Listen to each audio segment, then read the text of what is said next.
كنت في دولة أجنبية يعني في أمريكا، ذهبت أنا لأمريكا 3 أسابيع في عمل رسمي، كنا رايحين في عمل. هذا الكلام قبل 27 سنة 26 سنة 25 سنة، يعني في الحدود هذه.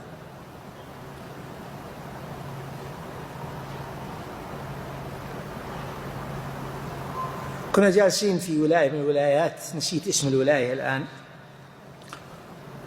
وإن كنا 10 ومنظرنا لافت الحقيقة، لأن كلنا ملحين وجالسين في بهو الفندق، فأي واحد يدخل يعني كتلة على قولتهم فأنا كنت مقابل باب الفندق، فلفت نظري دخلوا 3،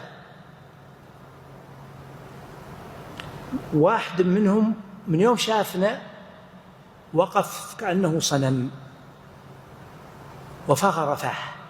أنا كنت متابع أشوفه، وكان يلبس لباس، الغريب أنه يلبس لباس ما هو بفرنجي، البدلة اللي بعضهم يسميها البدلة العربية.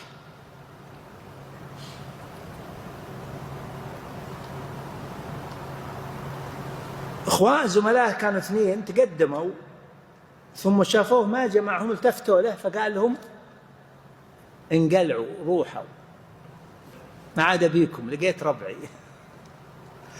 ثم انطلق إلينا كالسهم، فأنا جالسين في البهو ننتظر توزيع إيش؟ الغرف، تونا داخلين الفندق. دخل في الحلقة وسلم بكلام عربي فصيح، استغربنا وين في وسط أمريكا في ولاية ما أدري شيكاغو أو نسيت الآن. السلام عليكم ورحمة الله وبركاته بكلام عربي فصيح، والسحنة صينية، رجل صيني. أسأل الله أن يعفو عني، أنا بحكم ما أدري وش أسميها، لكن يعني طبعي أحب الأشياء هذه وما أحب يعني أكسح أحد ولا أخوان يعني ما شفيتهم اهتموا فيه، فأنا قلت تعال جنبي تفضل. وعرفت أنه جاي، أنا ما متابع موضوع من يوم دخل، قلت تعال، جلست وسعت له وجلست جنبي. كيف حالك وش أنت؟ قال أنا من الصين جاي وعندنا برنامج في أمريكا وكذا، في شفتكم فرحت أنا لفترة ما شفت مسلم وكذا. قلت ربعك ذولي؟ قال كفار ذولي ما وزعوا الحقائب، راحوا الشباب كلهم. قلت أنا تعال معي في غرفتي سولف أنا إياك، كنت قهوة وكذا. أنا صرت أخذ معه وأعطي، وكنت حريص جدا على مسائل العقيدة، فكل 2 3 أقول له إيش رأيك في كذا، قال الله جل وعلا كذا، وأجيب له يعني في دعاء غير الله باستغاثة كذا. وأجد الرجل وين ما غزيته إلينا معي، وين ما دخلت معه في باب التوحيد لأنه معي. قعدنا يجي ساعة على هالنظام. الرجل باختصار مرصص ترسيس سعودي 100%. قلت أنت دارس في جامعة الإمام؟ قال أبدا. قلت وينك دارس؟ أكيد في السعودية. قال أبدا، ولا جيت للسعودية إلا للحج. قلت مستحيل، أنت ترصيص سعودي. قال صحيح، أنا مرصص سعودي، أنا أخذت عقيدتي من السعودية، لكني لي قصة نكمل إن شاء الله الأسبوع الجاي. طالت السالفة، أنا ما ودي أطول عليكم ولا على أبى أختصرها. يعني أنا كان في عندي محاضرة لا أدري موجودة على النت ولا لا، قديمة جدا، قصص وسير وكذا، ذكرت هذه القصة. هو الخلاصة فقلت طيب وش قصتك؟ عطني قصتك. فأعطاني قصته، أيضا قصة طويلة، ملخصها الملخص يقول: أنا إمام مسجد في منطقة كذا في الصين، سماها طبعا لي، والحقيقة أنا كنت كتبت كل شيء مكتوب عندي في دفتر، أنا أكتب، لكن الله يهديه أحد المشايخ الفضلاء أخذ دفتري لإلقاء محاضرة عن رحلة أمريكا ولم يعده، فقده إلى هذه اللحظة. أنا زعلان على الكتاب الحقيقة، كنت أنا الدفتر 124 ساعة أكتب اللطائف والفوائد والمواقف، لكن عاد أمر الله فوق كل شيء. وعقبها تبت، ما عاد أعطي أحد شيء خاص بي بهذه الطريقة. وهذا شيخ مو والله واحد رجل فاضل من أهل العلم، كان معنا في السفرة، لكن طلب منه محاضرة عن أمريكا، فقال: أبو محمد ما في إلا أنت اللي تكتب، أعطني كتابتك عشان آخذ منها الفوائد. المقصود قال: أنا إمام مسجد ومدرس لغة عربية، درست وأتقنت اللغة العربية وحافظ لكتاب الله، وزوجتي كذلك هي حافظة مثلي ومدرسة لغة عربية، وأنا وهي ندرس الطلاب اللي في قريتنا في مسجدنا، أنا أدرس الأولاد وهي تدرس البنات. فاللي حصل أني اخترت للحج، فجئت إلى الحج فيعطونا شيوخنا، يقول شيوخنا كلهم صوفية طرقية ما تريدية، خرافيين، يقول خرافيين إلى أبعد الحدود.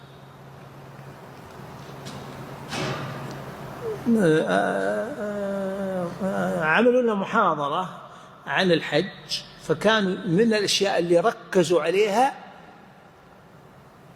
ترى علماء السعودية مخرفين، علماء السعودية وهابية، علماء السعودية كذابين، علماء السعودية ضالين، لا تسمعون منهم، احذروا من السماع منهم. هذا هو كلام اللي يقول للرجل هذا الصيني. شوف هذا وين في الصين، مو بعد هنية أكثر وأكثر. يقول فجئت أنا، يقول إحنا عادتنا نأتي مبكرا، أتينا أظن قال لي في 15 ذي القعدة، قبل الحج بشهر تقريبا. فيقول كنت أنا أذهب يوميا المغرب، أطوف، أخذ لي شوطين المغرب كل يوم، وأجلس في الحرم. يقول أثناء الطواف كان هناك حلقة علم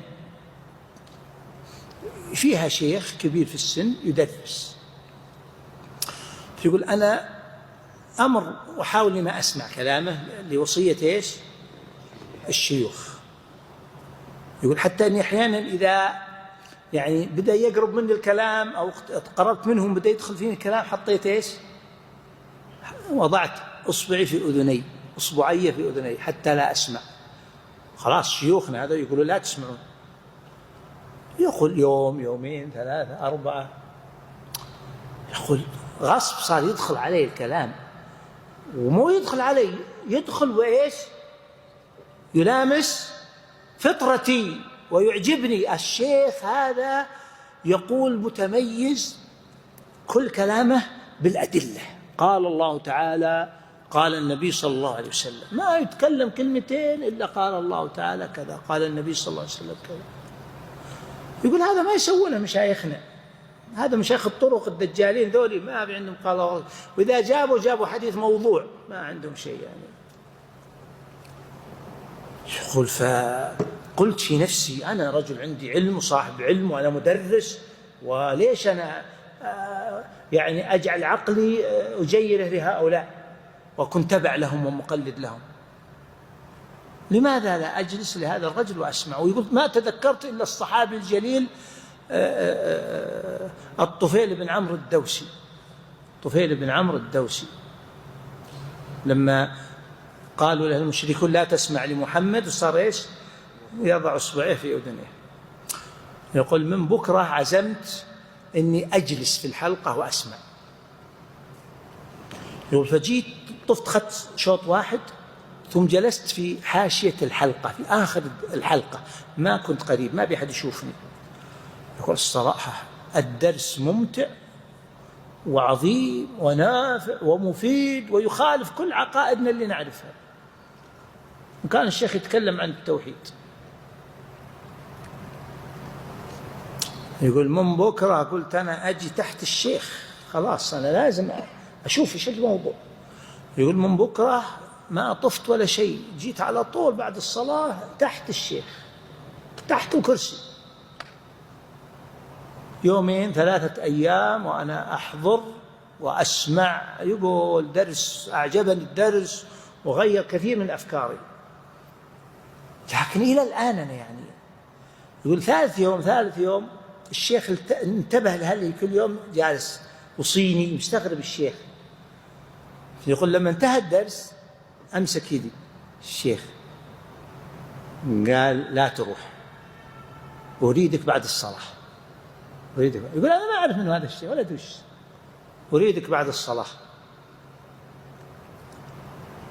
يقول فصليت حول الشيخ في صحن الحرم، ثم بقيت مع الشيخ حتى انتهى من صلاته وكذا، وأخذني معه بيدي فخرجنا من الحرم. فذهبنا إلى شقة إلى سكن الشيخ، ثم أدخلني ويسولف معي، يتكلم معي، يسألني وكذا، بس ما سألته من أنت ولا أدري من يكون.